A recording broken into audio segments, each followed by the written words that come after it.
Welcome to technical AI चंदन। यहाँ मिलेंगे आपको AI टूल्स, टेक टिप्स और वायरल ट्रिक्स। नमस्कार। अगर कोई एक यूट्यूबर है या बनने की सोच रहा है तो बस 1 मिनट रुकिए, क्योंकि यूट्यूब का जो खेल हम सब जानते थे वो अब पूरी तरह से बदल चुका है। आज हम बात करने वाले हैं 2026 के नए यूट्यूब एल्गोरिथम की। एक ऐसा बदलाव जो किसी भी चैनल को या तो आसमान पर पहुंचा सकता है या फिर खत्म कर सकता है। ये बात सुनने में थोड़ी अजीब लग रही होगी, है ना? पर ये ट्यूब सेंसे का कहना है और यही आज की हमारी बातचीत का सेंटर पॉइंट है। क्रिएटर्स ने आज तक जो भी सीखा, जो भी स्ट्रैटेजी बनाई, वो सब अब पुरानी हो चुकी है और इस सच्चाई को जितनी जल्दी समझ लिया जाए उतना ही अच्छा है। CTR, सब्सक्राइबर्स, वॉच टाइम, ये सारे शब्द जो हमारी दुनिया हुआ करते थे अब उतने मायने नहीं रखते। इनकी जगह एक बिल्कुल नए, एक कॉम्प्लेक्स सिस्टम ने ले ली है। तो आखिर ये नई दुनिया है क्या? चलिए समझते हैं। पहले का सिस्टम कितना सिंपल था, याद है? मतलब सीधा साधा हिसाब था। वीडियो डाला, यूट्यूब ने कुछ लोगों को दिखाया और अगर उन्हें पसंद आया तो और लोगों तक पहुंचा दिया। लेकिन अब जरा नई तरफ देखिए, ये एक भूल भुलैया जैसा है। अब एक AI है जो वीडियो के सिर्फ कीवर्ड्स नहीं बल्कि उसके पूरे कॉन्टेक्स्ट को, उसके मतलब को समझता है और उसके बाद वो वीडियो को 2 बहुत ही मुश्किल टेस्ट से गुजारता है।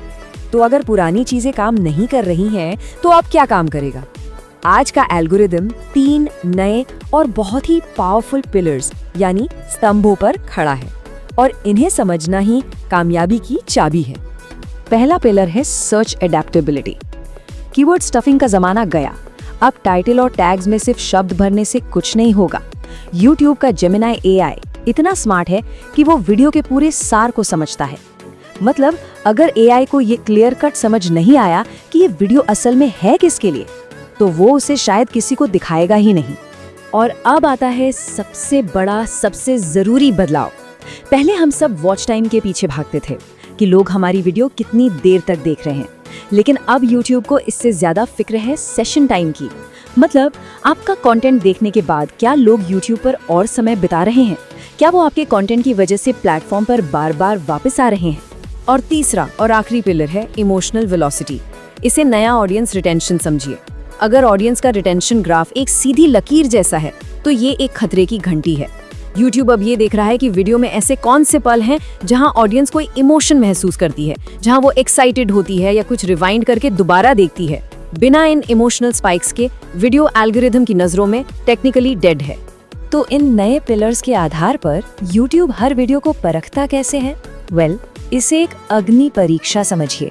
एक ऐसा मुश्किल टेस्ट जिसे हर वीडियो को पास करना ही होता है। हर एक वीडियो 2 साइकिल से गुजरता है। पहले साइकिल में CTR और व्यूअर सेटिस्फैक्शन जैसी बेसिक चीजें चेक होती हैं।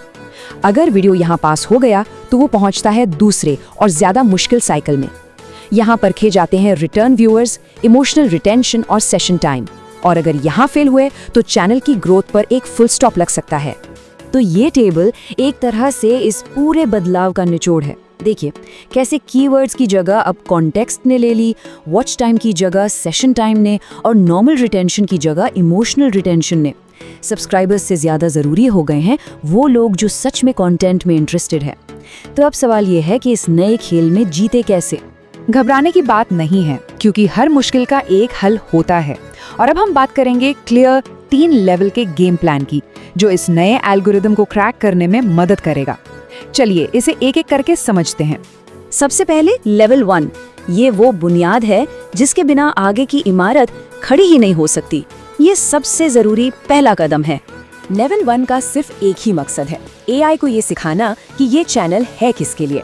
और इसका तरीका है कंटेंट को किसी एक बहुत ही स्पेसिफिक टॉपिक या सब टॉपिक के इर्द गिर्द बनाना। जब ऐसा लगातार होता है तो AI को एक क्लियर सिग्नल मिलता है और वो सही ऑडियंस को ढूंढना शुरू कर देता है। ठीक है, तो AI को समझ आ गया कि चैनल किसके बारे में है। अब आता है लेवल 2, जहां शुरुआती ऑडियंस का दिल जीतना है और उन्हें अपने साथ बनाए रखना है। लेवल 2 को पार करने के 2 ही नियम हैं। पहला, 0 क्लिकबेट।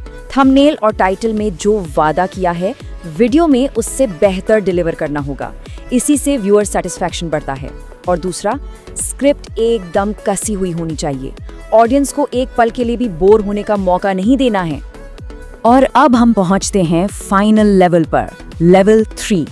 सच कहूं तो ये सबसे मुश्किल पड़ाव है और यहीं आकर ज्यादातर लोग अटक जाएंगे।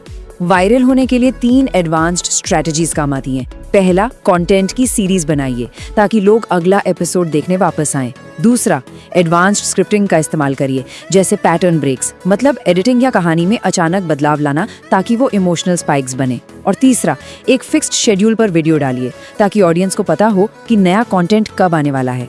इससे सेशन टाइम बढ़ता है। तो ये तीनों लेवल हमने समझ लिए, लेकिन इन सबको एक साथ बांधने वाली एक फाइनल सबसे बड़ी स्ट्रैटेजी है, एक सोच जो 2026 में कामयाबी का दूसरा नाम है। जी हाँ, आपने सही सुना। अब रैंडम वीडियो बनाने का जमाना गया।